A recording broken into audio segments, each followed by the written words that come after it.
Hello hi అందరికీ. ఇదేంటో తెలుసా? బోడకాకరకాయ చికెన్ కర్రీ. మనమైతే ఇప్పుడు బోడకాకరకాయ, ఆనియన్, పచ్చిమిర్చి, కొత్తిమీర కట్ చేసి పెట్టుకుందాం.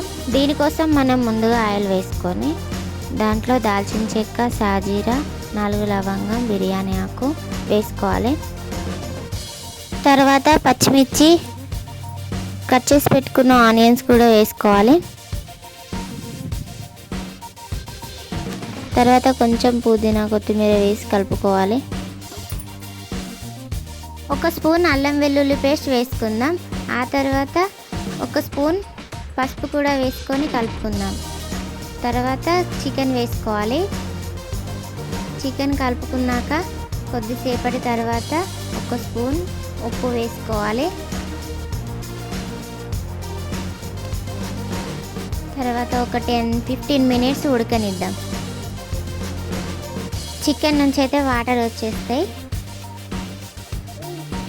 ఆ నీరంతా ఇగ్గేదాకా ఉడికించుకున్నాక తర్వాత మనం ముందుగా కట్ చేసి పెట్టుకున్న ఆ కాకరకాయ, అదే బోడకాకరకాయ ముక్కలు వేసుకోవాలండి. కొద్దిసేపు అలా కలుపుకొని ఉడికించుకుందాం. బోడకాకరకాయ అయితే తొందరగానే ఉడుకుతుంది. అందుకే ముందుగా చికెన్ని మనం నీచు వాసన పోయేంత వరకు ఉడికించుకున్నాం. తర్వాత మరి కొంచెం సాల్ట్ వేసి ఇంకో 10 మినిట్స్ దాకా ఉడకనిద్దాం. తర్వాత చూడండి ఎంత బాగా ఉడికిందో. మరోసారి కలుపుకొని ముందుగా పచ్చిమిర్చి తక్కువ వేసుకున్నాం కాబట్టి 1 స్పూన్ కారం పొడి కూడా వేసుకున్నాం.